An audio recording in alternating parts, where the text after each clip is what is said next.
Hoy disfrutamos una parte muy importante del Evangelio de Jesucristo, el cumplimiento de la palabra: los leprosos son limpiados, los cojos andan.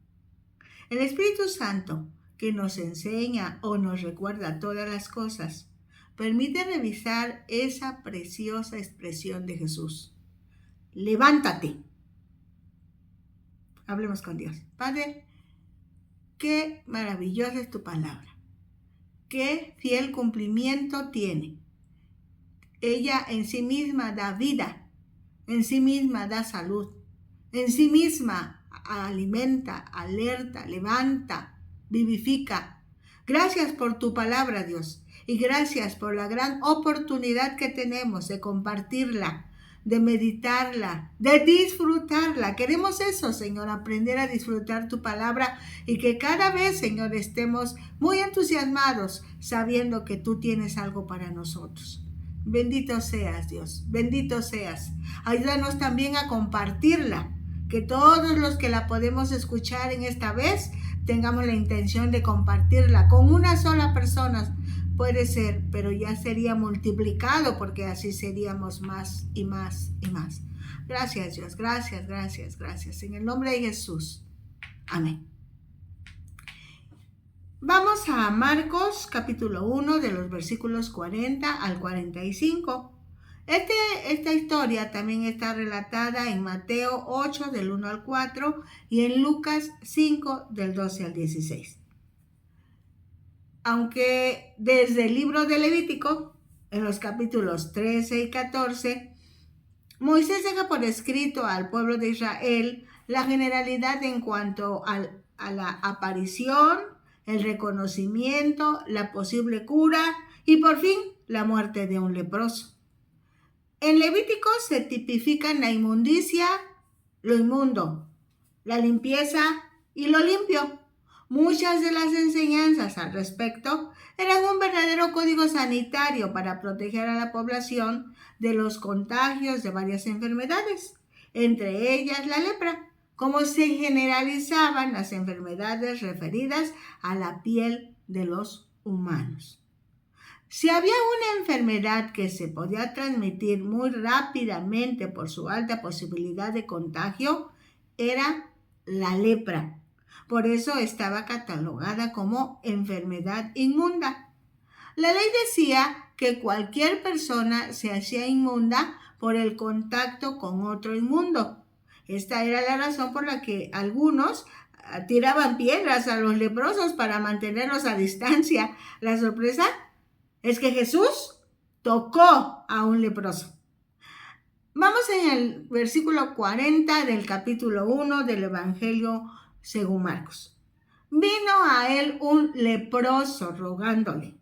E hincada la rodilla le dijo: si quieres, puedes limpiarme. Jesús estaba en algún lugar de la región de Galilea.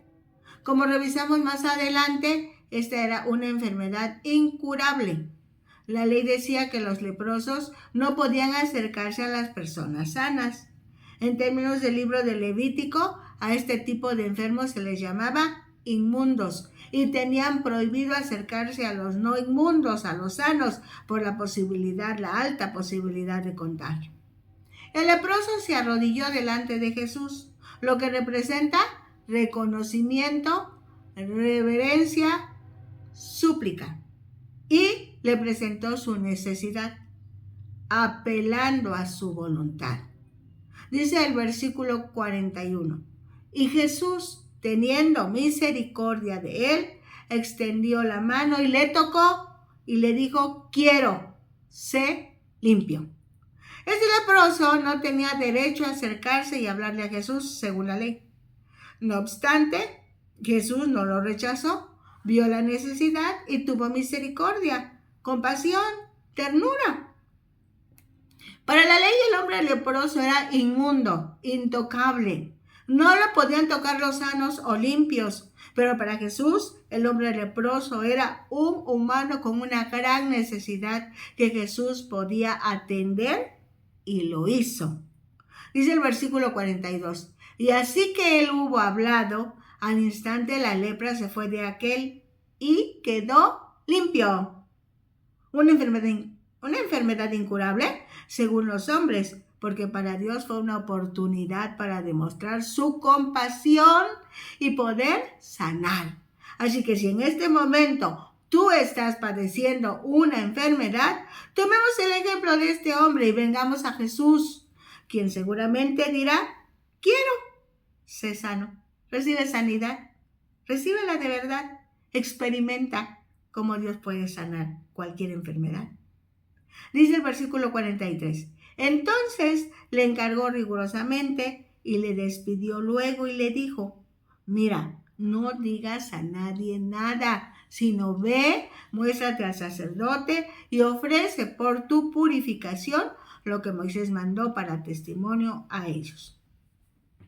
Jesús vino a cumplir y hacer cumplir la ley de Moisés o la ley de Dios, que está registrada en Éxodo, Levítico, Números y Deuteronomio.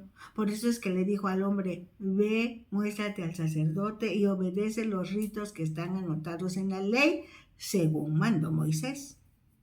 El propósito de Jesús de enviar al que había sido leproso delante del sacerdote era efectivamente cumplir la ley, pero también para testimonio de ellos. Los sacerdotes debían comprobar quién era Jesús por medio de lo que hacía. Aquí podemos comprobar la compasión, el poder y la prudencia en perfecta armonía. Abundemos un poco sobre este particular, la lepra. En Levítico, diversas enfermedades de piel se clasificaron como lepra. Por ello, cuando un leproso se curaba, el sacerdote debía confirmar esa sanidad. En algunas ocasiones no había sido lepra. Enseguida, el que había sido sanado debía entregar una ofrenda de gratitud en el templo. Sabiendo Jesús esta parte de la ley, envió al hombre ante el sacerdote para que verificara la sanidad y se diera a conocer el gran milagro ante la sociedad, certificada la sanidad por una autoridad, el sacerdote, pues Jesús vino a cumplir la ley. En el Nuevo Testamento, la lepra era la peor de las enfermedades, pues siendo tan fácil su contagio, los leprosos estaban lejos de las personas sanas. Por ello es tan significativa la expresión en Mateo 18:8, sanad enfermos, limpiad leprosos. Había tres clases de lepra. La lepra tuberculosa.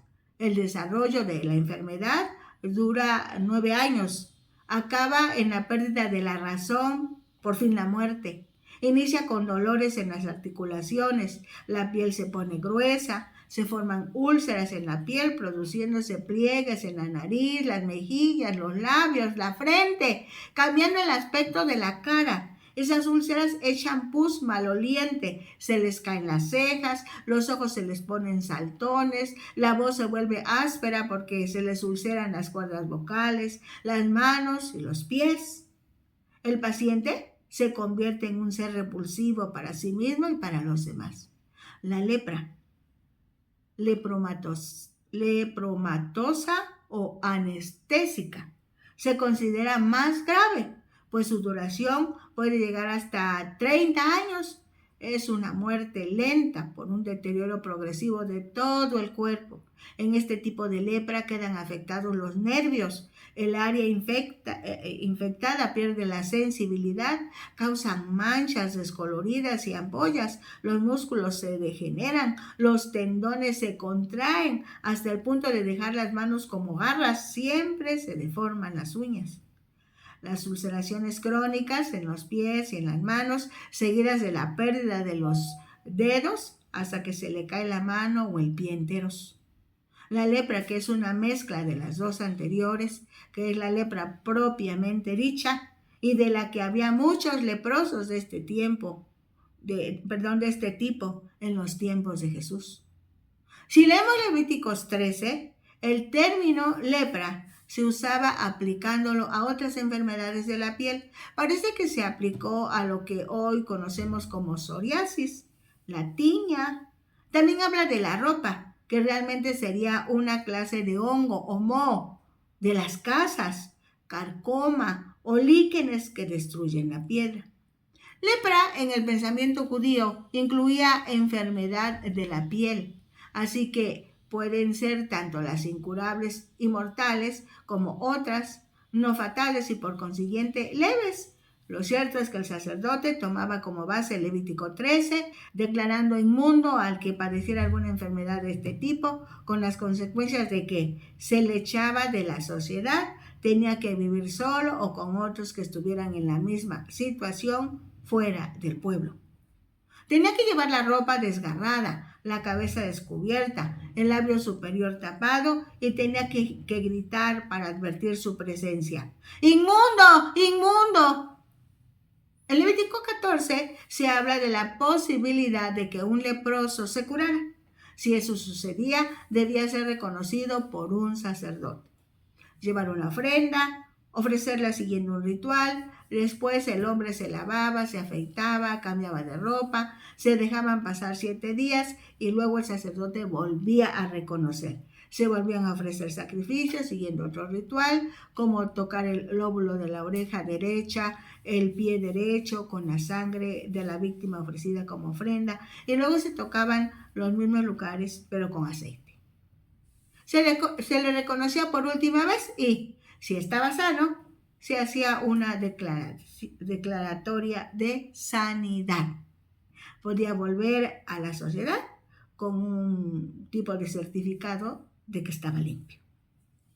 Ahora bien, ¿cómo aplica este pasaje a la vida de cada uno de nosotros?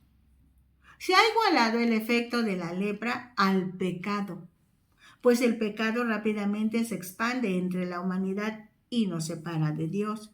Esa separación bíblicamente se llama muerte. Cuando no conocemos a Jesús nuestro Señor y Salvador, somos leprosos, deformados por la fealdad del pecado. Pero Dios, al enviar a su Hijo Jesús, nos ha tocado para que recibamos sanidad y volvamos a estar limpios en amistad con Dios. De hecho, heredamos de Adán la naturaleza pecaminosa. Dice Pablo que el pecado entró por un hombre, pero también por un hombre, Jesucristo, quien venció el poder del pecado sobre la humanidad. Podemos venir confiadamente al trono de la gracia y hallar oportuno socorro, dice la carta a los Hebreos. Volvamos al Evangelio según Marcos. En el versículo 45 del capítulo 1 se lee: pero ido él, comenzó a publicarlo mucho y a divulgar el hecho, de manera que ya Jesús no podía entrar abiertamente en la ciudad, sino que se quedaba afuera en los lugares desiertos y venían a él de todas partes. ¿Cuánto nos cuesta a los humanos entender a Dios y obedecer sus instrucciones? Cuando Jesús le dice, no lo digas a nadie, solamente muéstrate al sacerdote, comprobamos que el leproso era judío, pues la instrucción es de acuerdo a la ley de Moisés. La reacción de este hombre es totalmente comprensible para los humanos, pues al comprobar la sanidad en su provocaron que lo divulgara a grito abierto seguramente. Esto que hizo el hombre que había sido leproso trabajo de Jesús, pues tuvo que replegarse a los lugares desiertos, aunque esto no impedía que vinieran a él de todas partes, dice el pasaje. Cuando Jesús permite este encuentro, nosotros podemos reflexionar en su gran amor, compasión y poder. Efectivamente, eso hizo con cada uno de nosotros. Cuando infectados por el pecado que tanto daño hace a la humanidad y que como la lepra va invadiendo todo el cuerpo hasta terminar con la vida humana, de manera desgarradora, dolorosa, maloliente, que afea hasta volverla irreconocible, deformada, espantosa. La buena noticia es que cuando Jesús murió en la cruz, llevó el castigo por el pecado que debía llevar la humanidad. Por eso Pablo explica en su carta a los romanos, el pecado no se enseñoreará de ti, pues no estás bajo la ley, sino bajo la gracia. La gracia, el regalo, la gracia de Jesucristo. La recomendación es, con la ayuda del Espíritu Santo, Desarrollemos la capacidad de poner atención a lo que Dios quiere que hagamos o dejemos de hacer, para que al comprender sus instrucciones podamos llevarlas a cabo.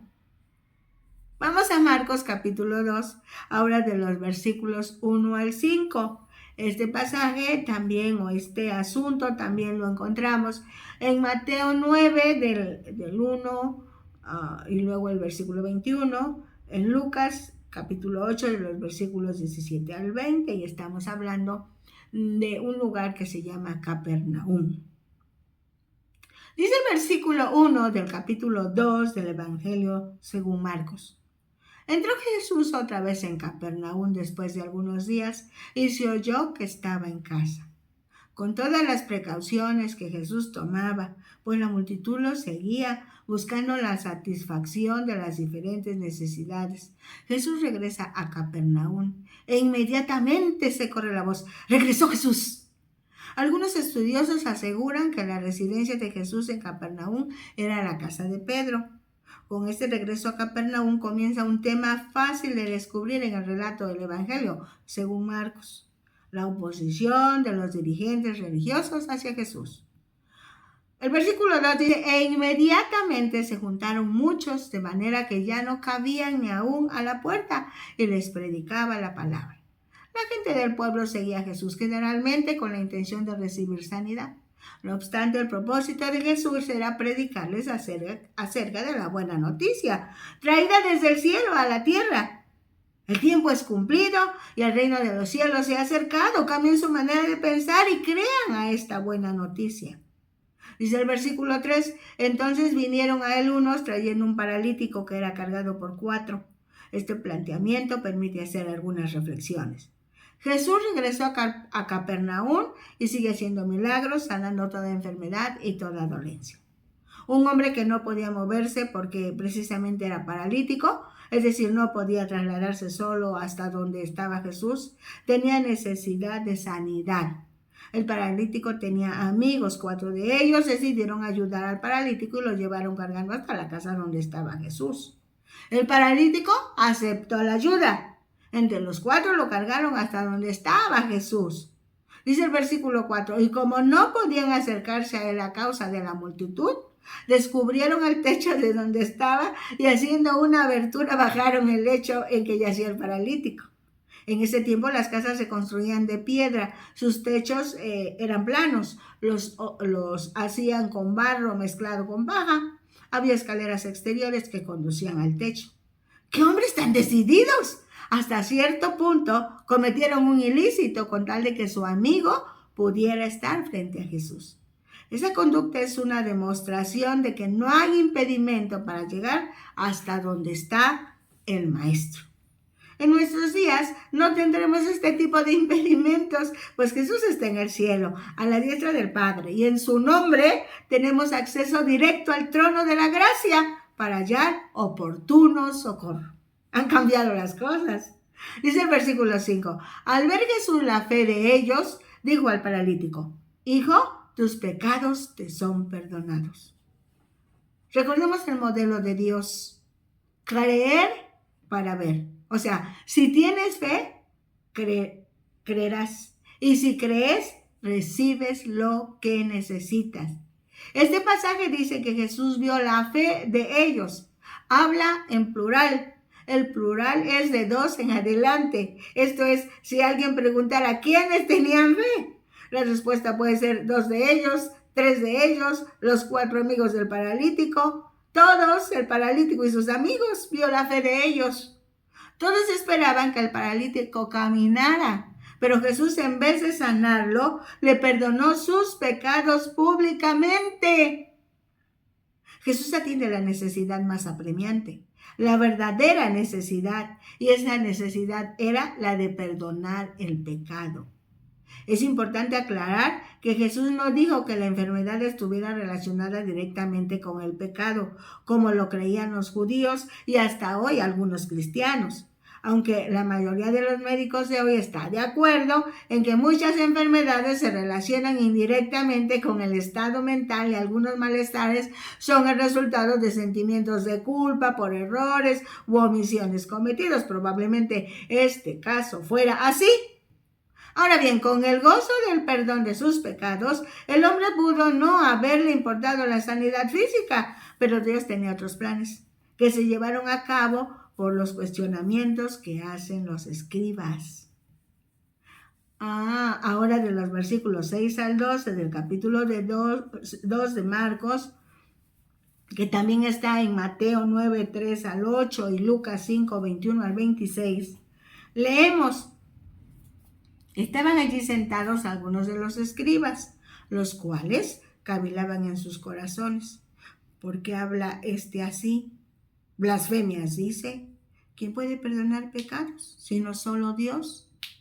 Para las autoridades religiosas de los judíos era una blasfemia. Blasfemia es una ofensa verbal contra la majestad divina, debido a que ellos veían a Jesús como un hombre común y visto así, según Levítico 24, 15 al 16, que dice: y a los hijos de Israel hablarás diciendo, cualquiera que maldijere a su Dios llevará su iniquidad, y el que blasfemare el nombre de Jehová ha de ser muerto. Toda la congregación lo apedreará, así el extranjero como el natural, si blasfemare el nombre, que muera. Cuando Jesús expresó, hijo, tus pecados te son perdonados, estaba diciendo, yo soy el Mesías, el ungido de Dios, el Hijo de Dios, que puedo perdonar pecados. Por eso te digo, hijo, tus pecados te son perdonados. Dice el versículo 8, y conociendo luego Jesús en su espíritu que cavilaban de esta manera dentro de sí mismos, les dijo, ¿por qué caviláis así en vuestros corazones? Debido a que el perdón de pecados no es visible al ojo humano, Jesús llevó a cabo algo visible al ojo humano. Dice el versículo 9, ¿qué es más fácil? ¿Decir al paralítico, tus pecados te son perdonados? ¿O decirle, levántate, toma tu lecho y anda? Dice el versículo 10, pues para que sepáis que el Hijo del Hombre tiene potestad en la tierra para perdonar pecados, dijo al paralítico, a ti te digo, levántate, toma tu lecho y vete a tu casa. Esta es la primera vez que el Evangelio, según Marcos, Jesús refiere de sí mismo como Hijo del Hombre. Este nombre enfatiza que Jesús es totalmente hombre, mientras que Hijo de Dios enfatiza que es totalmente Dios. Jesús, como Hijo de Dios, tiene autoridad de perdonar pecados y sanar. Como hombre, puede identificarse con nuestras necesidades, con nuestros sufrimientos y ayudarnos a vencer el pecado. Jesús demostró que es Hijo de Dios, demostró que es Dios sanando al paralítico, o sea, materializó el perdón de pecados con la sanidad. Para comprobar que Jesús tenía el poder para perdonar y como una señal del reino, Jesús sanó al paralítico. Así que los judíos ya no tenían argumento para refutar lo que Jesús estaba haciendo. La palabra que se tradujo levántate puede ser levántate del sueño, levántate de estar sentado o acostado, levántate de la enfermedad, levántate de la muerte, levántate de la oscuridad, levántate de la inactividad, levántate de la ruina. Cuando encontramos en esta versión del Evangelio el testimonio de esta sanidad, mucho tenemos que aprender. En un momento determinado, todos estamos paralizados, paralíticos, sin vida espiritual. Alguien nos ayudó a llegar hasta donde estaba Jesús y nos presentó con él. Jesús atendió primero nuestra necesidad espiritual para que tuviésemos comunicación con Dios al confesar pecados en el nombre de Jesús. Hicimos las acciones necesarias En el caso del paralítico, tomó su lecho y caminó rumbo a su casa, para demostrar que ahora tenemos vida de Dios y somos personas guiadas por Jesús, por su palabra, con la participación del Espíritu Santo en nuestras decisiones. Dice el versículo 2. Entonces él se levantó enseguida y tomando su lecho salió de delante de todos, de manera que todos se asombraron y glorificaron a Dios diciendo: nunca hemos visto tal cosa. El impacto en la sociedad fue de asombro, pero como buenos judíos sabían que debían adoración a Dios, aunque ellos no tenían fe, solamente eran religiosos siguiendo los ritos, las ceremonias. Para nosotros hoy, no solamente es llenarnos de asombro, sino permitir que se desarrolle la fe en nuestras vidas, para que las obras que Jesús hacía las podamos realizar en su nombre, entre la iglesia y entre la sociedad sin Cristo. El primer interesado en que esto se lleve a cabo es Dios mismo, por el poder que resucitó a Cristo de los muertos, poder que le fue entregado a la iglesia para que pueda permanecer limpia de pecado, para que se levante en fe y autoridad, estableciendo el reino de Dios aquí en la tierra. Sí, a ti te digo, permite que Jesús te toque, te limpie de pecado y te dé vida, vida de Dios para ti. Levántate. Esa es la palabra. Te invitamos a sintonizar Ventana Virtual Radio Cristiana, la señal que edifica. No se les olvide que hay una unión de emisoras cristianas por internet que están uniendo al mundo con el Evangelio de Cristo, y nuestros materiales están en Facebook, Disfrutando la Palabra, o en YouTube, a nombre de Rosa del Hernández. Les amamos en Cristo. Compartamos.